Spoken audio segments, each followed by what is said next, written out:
Assalamualaikum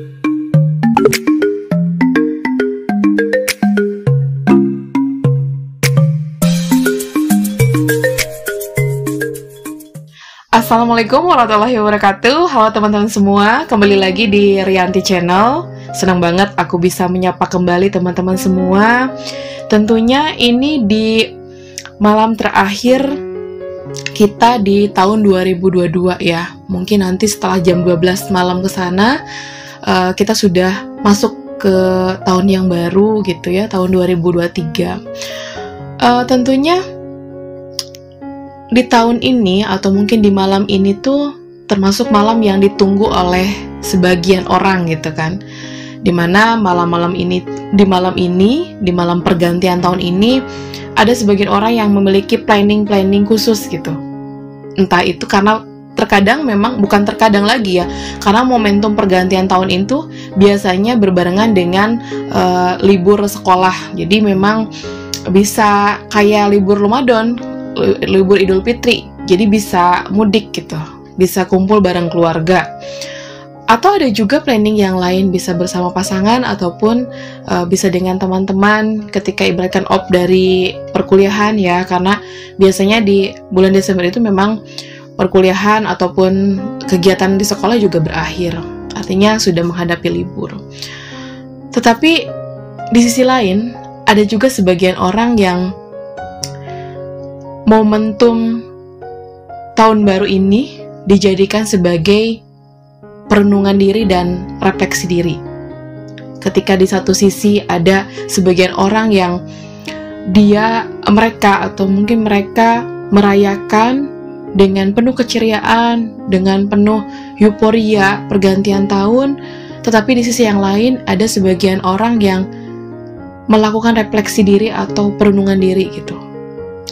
Flashback ke belakang apa saja yang sudah terjadi di satu tahun, yaitu di tahun 2022. Dan bagi aku pribadi, mungkin aku sharing ya di konten aku hari ini, aku lebih banyak ke sharing sebagai refleksi diri, sebagai perenungan diri aku selama 1 tahun terakhir.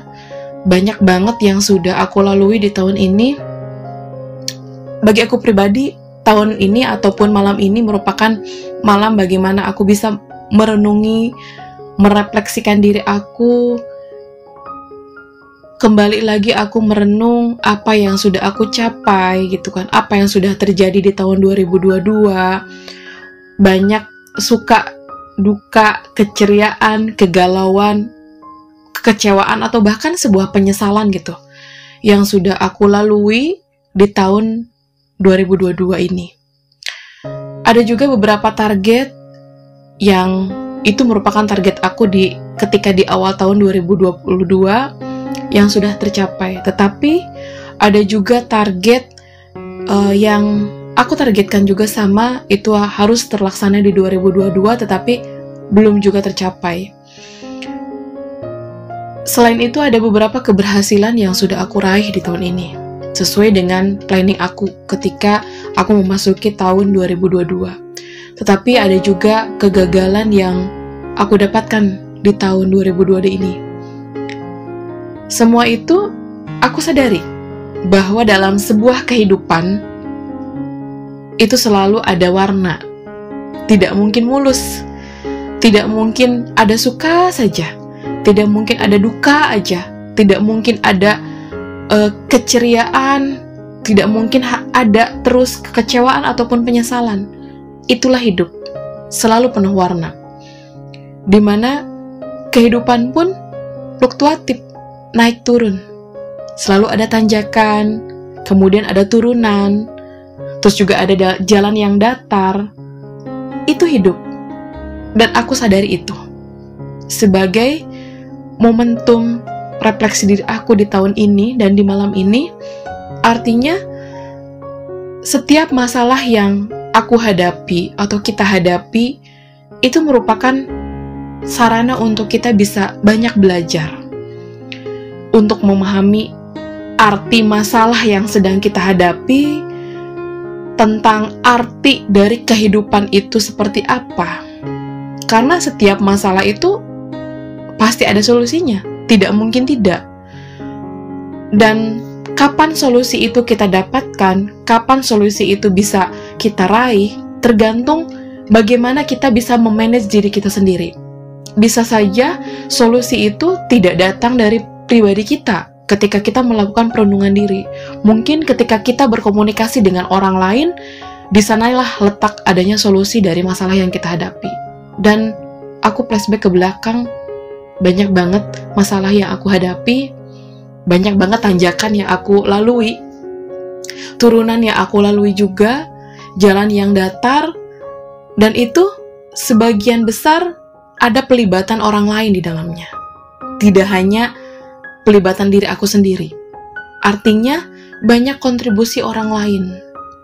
Tergantung kita, apakah mau berbagi, atau kita hanya pendam dengan semua masalah itu dengan diri kita sendiri gitu.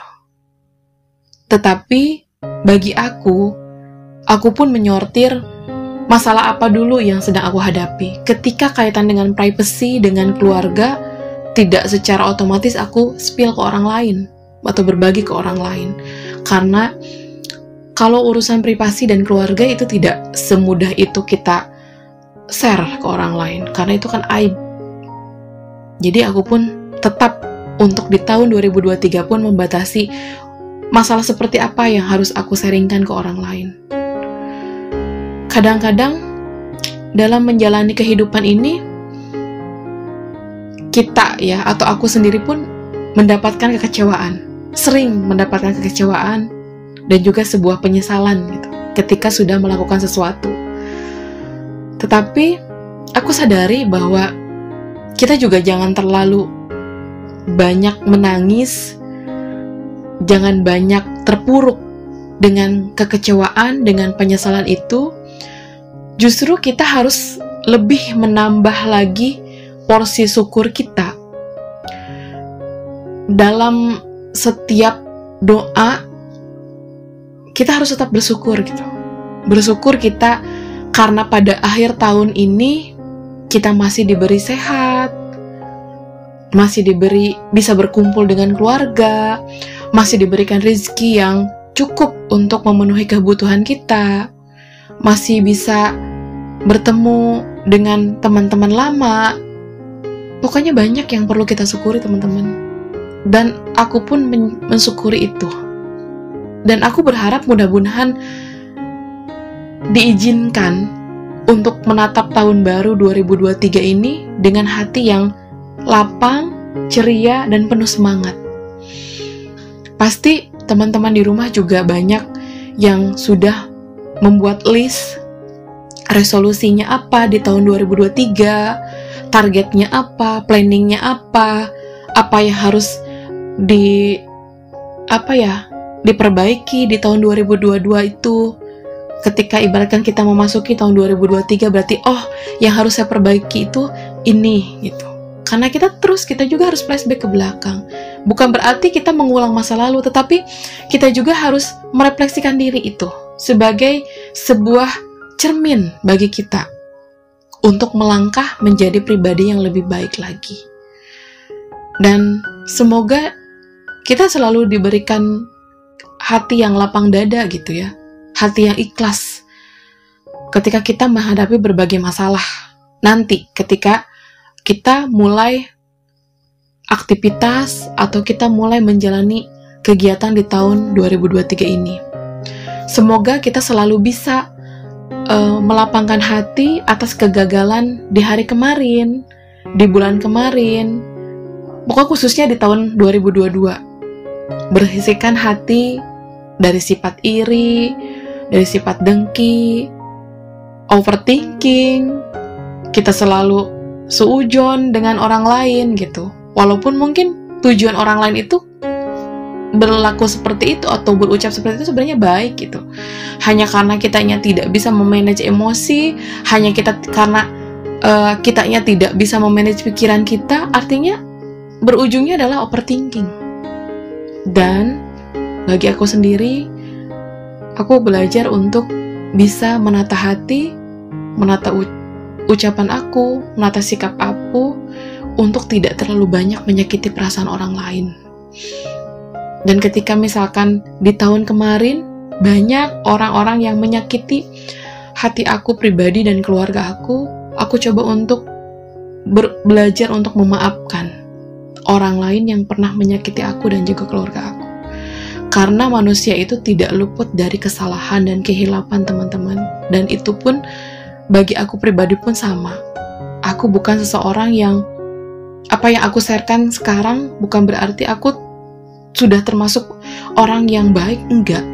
Justru aku pribadi yang masih terus harus belajar bagaimana aku harus bisa memanage diri, bagaimana aku harus berucap, bertindak agar aku tuh tidak menyakiti perasaan orang lain gitu. Aku pengen belajar untuk bisa merasakan apa yang dirasakan oleh orang lain.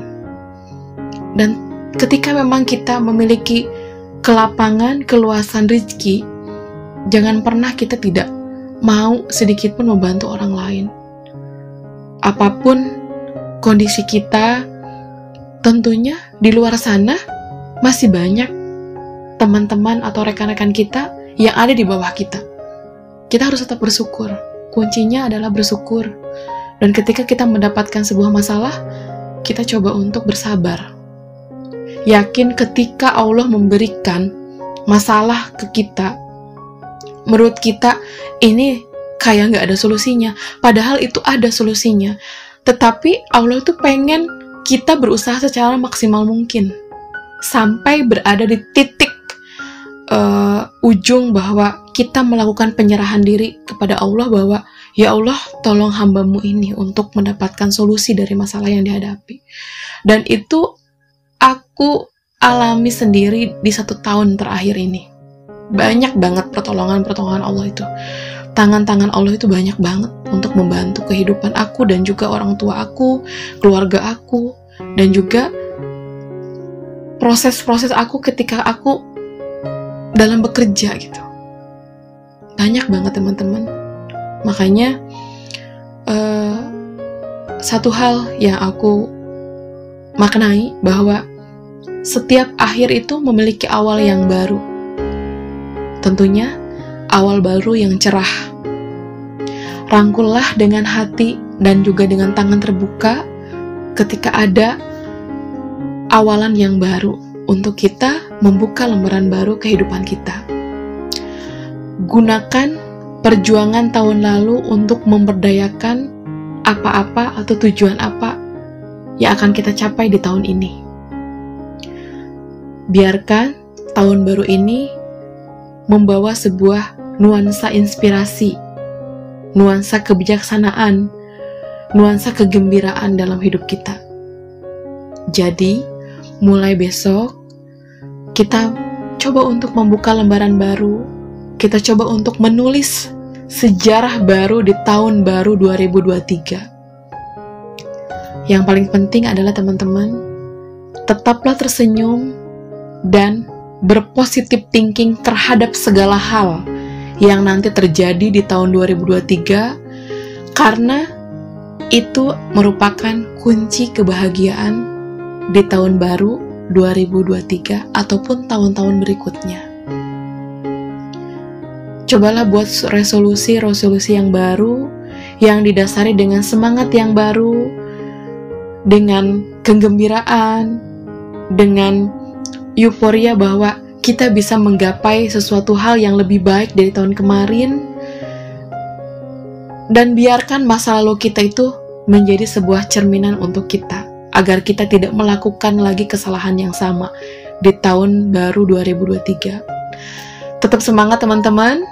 Semoga bermanfaat, semoga menginspirasi, dan yang paling penting bagi aku pribadi, tetap setiap harinya kita melakukan refleksi diri, introspeksi diri, agar kita bisa lebih, pertama kita bisa lebih mencintai diri kita sendiri, dan yang kedua kita bisa merasakan atau memposisikan diri kita terhadap teman-teman kita ketika mereka menjalani sebuah kesulitan ataupun kekecewaan. Oke teman-teman, semoga bermanfaat dan semoga menginspirasi. Semoga di tahun 2023 ini kita bisa mendapatkan kebahagiaan dan keceriaan. Dan mudah-mudahan Allah juga selalu melindungi kita semua dalam kondisi dan situasi apapun dan dimanapun.